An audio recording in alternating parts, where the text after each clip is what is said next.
Void Interactive has just announced what's coming in its first update for Ready or Not.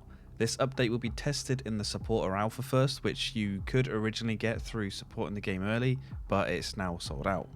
Just before we go over the information, if you're interested in more news, gameplay videos, tips, guides and streams for Ready or Not, then subscribe to the channel as I will be covering the game. So first off, we're getting some new modes to the existing maps. First, for the Park Homes Twisted Nerve map, which I call the Meth House, we're getting the Raid mission. Now the Raid mission is where you have no rules of engagement, you can just go straight in and start shooting up the suspects. On the Port Hoken mission, we're getting the Bomb Defusal mission. If you haven't played Bomb Defusal yet, you pretty much have a few minutes on the hotel level. I know you have 5 minutes to find 2 bombs to defuse. If you run out of time, the bombs go off and you fail the mission. It is quite a tense game because you have to be really quick to find those bombs and defuse them, but you still got to keep an eye out for traps that the suspects have left for you by the doors, so it can be a bit tricky to do that, but it's a good game mode. On the car dealership level, we're getting the hostage rescue scenario, and hostage rescue is where pretty much all the hostages are being held in a single room and you need to get there quickly and plan out really how you're going to quickly get into the room and pretty much stun and neutralize the suspects to rescue the hostages. It's quite difficult. And on the hotel level, we're getting active shooter and hostage rescue. We're getting a new voice actor for Tok, which is pretty much, your commander, as it were, the guy who's telling you about the mission as you're loading in. I don't know how I feel about that. I don't think the current voice actor needs to be removed. Maybe it was just like a placeholder that they put in, but now they've got something a bit more professional to put in. And we're also getting more voice line variety for the civilians, because you probably already noticed that they do say a lot of the same stuff.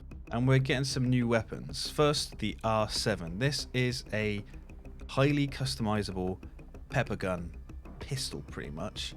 By default, it has 12 rounds in its magazine, so it will be interesting to see what a pepper gun pistol is like in this game. We're also getting the Scar L, which is a 5.56 chambered assault rifle, the Krinkov SLR, which, based on the bit of research I did, pretty much Googling, it basically turns out it's an AKS 74U, pretty much.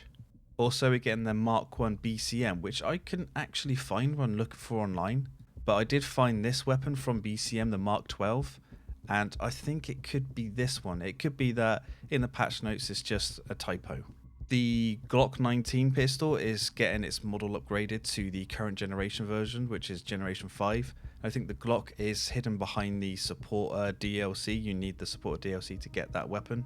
The M9A1 is getting a new updated model, and the CS Gas, Stinger and Flashbangs are also getting new models. Also, alpha testing will be starting for different languages, which is German, Korean and French, with more to come later. One thing I'm not too sure about is the application of Vivox for the in-game voice comms. Now, I play a hell of a lot of Hell Let Loose and they use Vivox for their voice comms, and it does work really well when it works, but it does sort of go down quite a bit, and that's nothing to do with the game, that's due to Vivox themselves.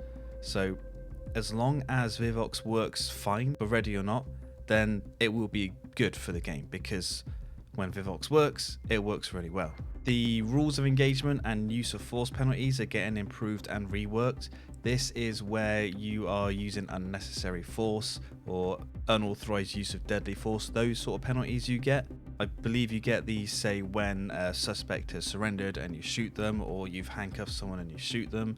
There's other situations where you can get these penalties. It doesn't seem to be quite consistent, because I have shot people that are surrendering and I haven't got any penalties for it, where I felt like I should have been. So it'd be good to get more consistency around that. And the civilian AI morale and likelihood to surrender is getting adjusted, because I think everyone's been in the scenario where you found a civilian and you're telling them to pretty much surrender so you can basically arrest them, and they end up running from one end of the map to the other, even though you could be like pepper spraying them and they're just flailing around not doing anything. It'd be good to get some adjustments to that. And just some server controls, pretty much, where the players hosting the server will have some more control about what they can do, such as kick in players, which will be a good thing, because if you get a player that maybe it's team killing or being a bit toxic, or if you just want to make room for your friends, you can remove them so you can get your friends in. So that'd be a good little addition to the game. So as I said earlier, this update will be coming to the supporter alpha sometime in January. So once that's been tested and validated, it will come into the early access version on Steam. So this could come into basically the Steam version maybe late January to mid-February, I reckon. And as I said earlier, I will be covering the game in detail by looking at patches, gameplay, tips, guides, streams, and mods that come to the game. So subscribe to the channel, and if you like this video, please give it a like, and thank you for watching.